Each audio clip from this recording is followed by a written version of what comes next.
Welcome back, class. Last time we were talking about the life of Abraham. Today we want to trace the line of Abraham to Moses. Remember, we're talking about these periods of biblical history, so we're on period 4, Abraham to Moses. And this is going to be a story of the drama between good and evil, between the seed of the woman and the seed of the serpent.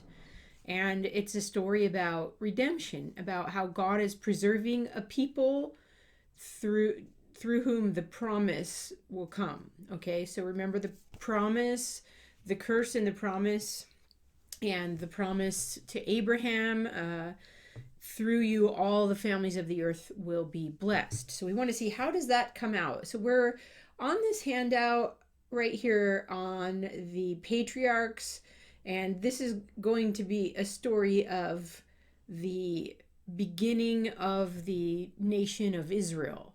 So I'm going to try to go through it quickly. There's a lot of stories, okay? This is something you could read in more detail in Genesis, from Genesis 23 to the end, actually through the end of the whole scriptures.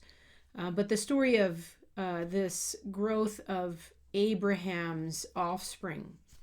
So Abraham is married to Sarah, and remember, Sarah has Isaac when she's 90 years old. So he is sort of a miracle. He also was offered up by Abraham as a sacrifice, and Abraham reasoned that God could raise the dead, that this was the child of the promise, or through whom the promise would come. And so he receives Isaac back. Isaac, when he's 40, marries Rebekah. So Isaac marries Rebekah. Rebekah has a brother named Laban. He's going to come into the story a little bit later. And Isaac and Rebekah have Jacob and Esau. Those are their two sons, and they're twins. And Esau is born first. He comes out first, but Jacob is grasping his heel. So Jacob means supplanter, and Esau means red or hairy or Edom. Now, there's a drama between these two brothers. You can see already from the beginning, Jacob is grasping the heel of his brother Esau. Esau, being the firstborn, would receive the blessing from his father, but Jacob is very concerned about the blessing. He wants the blessing, and it's unclear what he thinks the blessing is. But as they grow up, Esau is a hunter, a man of the field, and he is favored by his father Isaac, and Jacob is a homebody, we'll say. His mother favors him. So the parents are playing favorites, which is always a bad thing, right? Now, when they're a little bit older, Esau comes in from hunting and he's hungry, and Jacob was making some soup. It sounds like it's some kind of very tasty bean soup. And sorry, I get the names. Esau says to Jacob, please give me some of your soup. I'm famished. And Jacob says, Esau, I'll give you my soup if you give me your birthright. And so Esau says, deal. And he sells his birthright to his brother for a bowl of soup, which means Esau probably didn't take it very seriously. Maybe he didn't know what he was doing or understand what the birthright was. But it will be a story of scheming from here on out. So Jacob schemes to get the birthright from his brother one time. Another time, when his father Isaac is older, he's blind, and he tells Esau, please go out to the field and hunt some game and make me some tasty food, and I'm going to give you the blessing. Rebekah heard this story, heard Isaac saying this to Esau, and she knows the blessing is supposed to go to Jacob. It was prophesied to her early on that Jacob was going to be the one through whom the promise comes. And so Rebekah tells Jacob to dress up as his brother Esau and go in and receive the blessing from his father in Esau's place. Well, Esau is hairy and Jacob is not, so his mother puts goat hair on the back of his hands and on the back of his neck, dresses him in his brother's clothes so he smells like his brother and he feels like his brother, and Jacob goes in posing as Esau, to Isaac, bringing him tasty food that his mother had made up. And Isaac is a little bit confused. He's like, is this Esau? And Jacob says, yes, I'm Esau. And so Isaac gives Jacob, posing as Esau, the blessing. And he goes away, and later Esau comes in and he brings his father food, and he says, Father, I'm here to receive my blessing. And Isaac says, wait a minute, I already gave you the blessing, didn't I? And Esau realizes that Jacob had tricked him again. So there's this scheming going on. And then he gets very upset. He says, Father, don't you have a blessing for me? And Isaac says, not really, I gave it to your brother. And Esau becomes very angry and decides he will kill his brother. So Rebecca doesn't want the one through whom the promise is going to come to be killed. So she sends her son Jacob away to her brother Laban. Remember I mentioned Laban? So Jacob goes away to Laban, and he sees Rachel. Sorry, all these names. Rachel is Laban's daughter, and Jacob falls in love with Rachel, and he's working for his uncle Laban, and he says, what shall I do for you, Jacob? And Jacob says, I would like to marry your daughter, Rachel. And Laban says, okay, work 7 years for me, and then you could marry Rachel. So he does, and it goes quickly because he's in love with her. But at the end of 7 years, the night of the wedding, they get a little tipsy, and Laban brings his other daughter, Leah, into Jacob. And Jacob sleeps with Leah, wakes up in the morning and says, wait a minute, I married Rachel. Why is Leah here? And Laban says, oh, well, it's not our custom to marry off the younger daughter before the older daughter. So work 7 more years and you can have both daughters. So Jacob, the schemer, is now being schemed. So now he's married to Rachel and Leah, 2 wives, right? Leah starts to have children, but she's not loved. And Rachel isn't having children, but she is loved. And so Rachel brings Jacob one of her concubines and says, sleep with my concubine. He does. She gets pregnant, and then Leah gets jealous and says, sleep with my concubine. And so they have this rivalry going on, and now Jacob has 4 wives, and still Rachel hasn't had any children.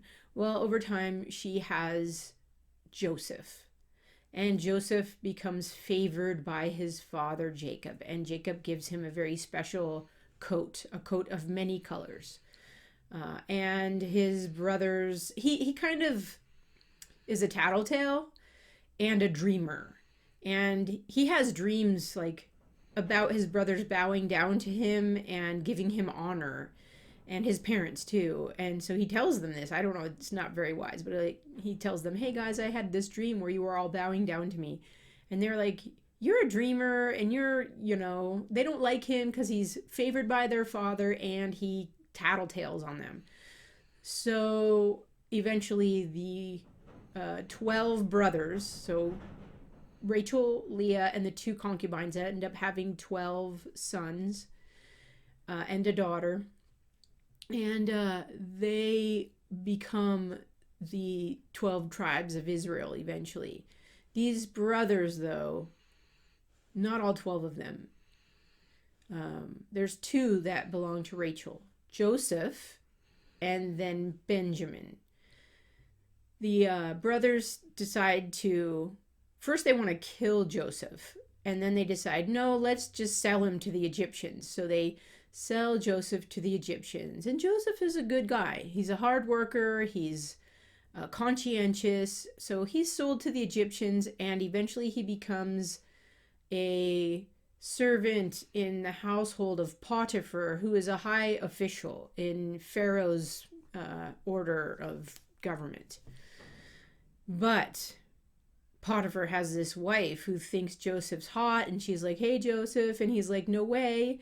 Your husband put me in charge of everything except you. You're his wife. So she tries to seduce Joseph, and he runs away, but she grabs his cloak and screams and falsely accuses him of making sport of her.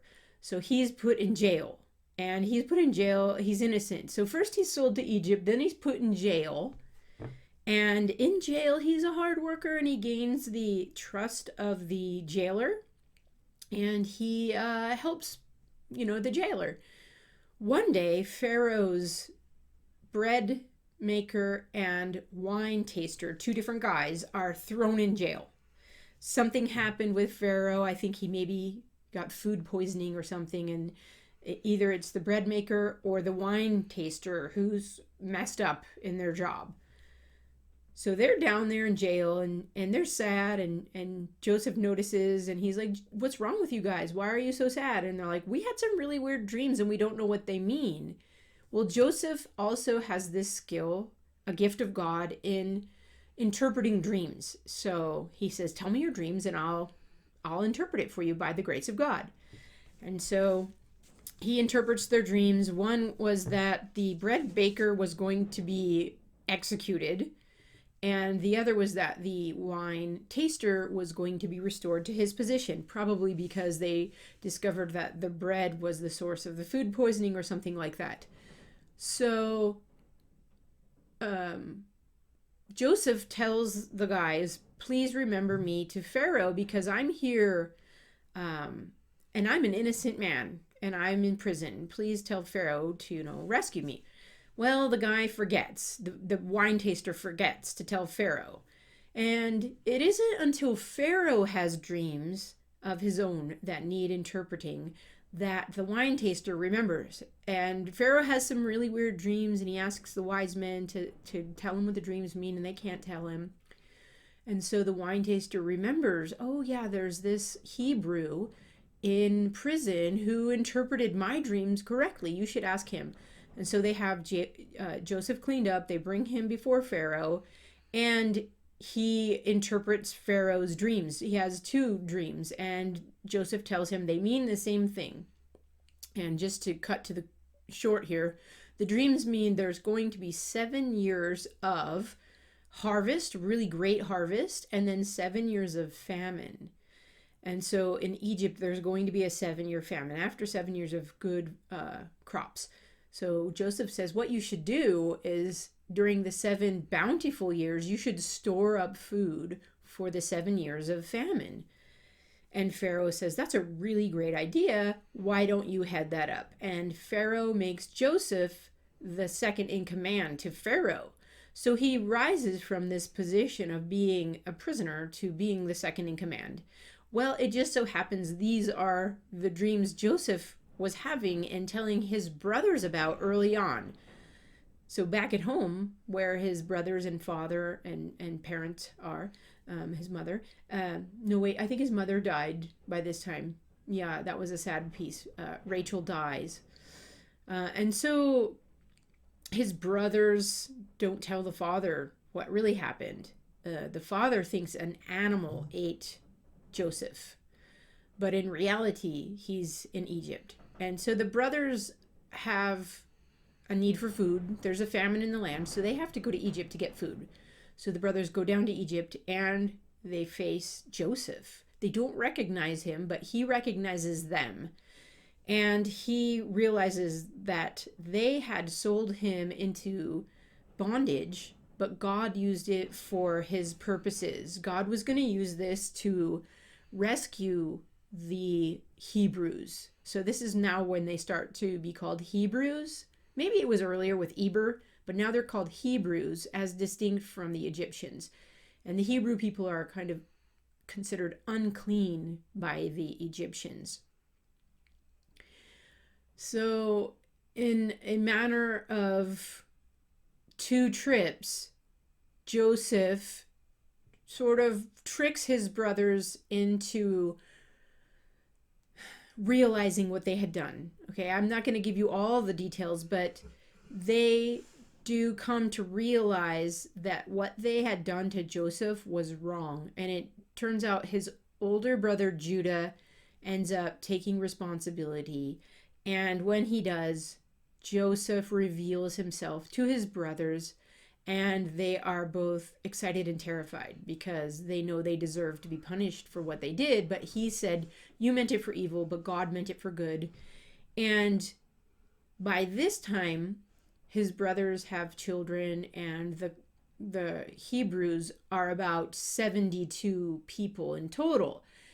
And because this famine is going to go on for 7 years, Joseph asks Pharaoh if he could bring his family to Egypt, and Pharaoh says yes, bring them and let them have the best of the land. So they're shepherds. He brings them to the land called Goshen, and in Goshen they are going to live and prosper. And this is also kind of the wisdom of God being displayed. They are going to grow from this time of the famine to Moses, from 72-ish people to 2 million people. So God brings them to Egypt, where the Egyptians think Hebrews are unclean, so there won't be intermarriage, and the Hebrews are protected from intermarrying like they have in the past, because they don't have people to intermarry with, because the Egyptians won't. So the Hebrews grow and prosper, and the Egyptians enslave them and use them for their labor force. Now this may be when they're building monuments like the pyramids.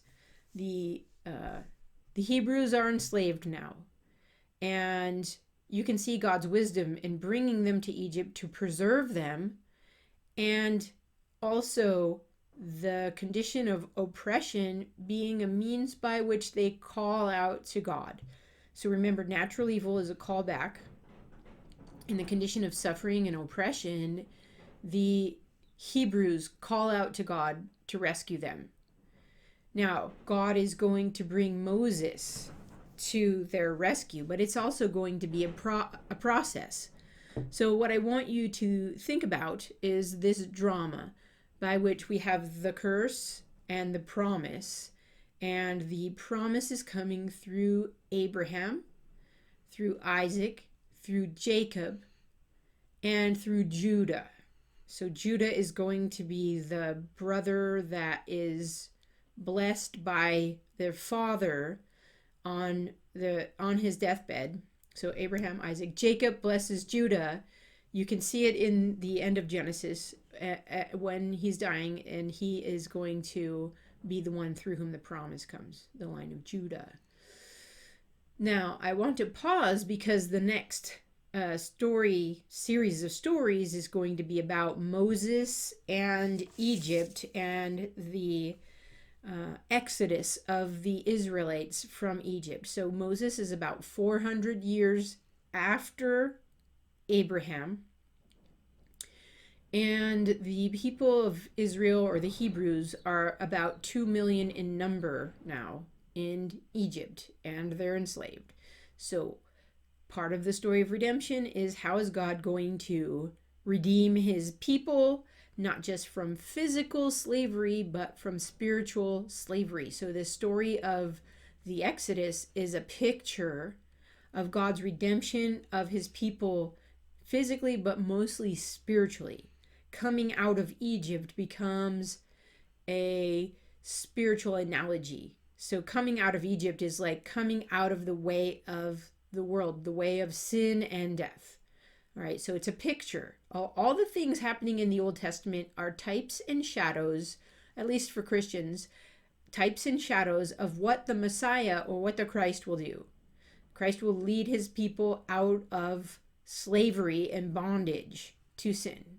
Okay, I think I'm going to pause here, and next time we'll talk about Moses.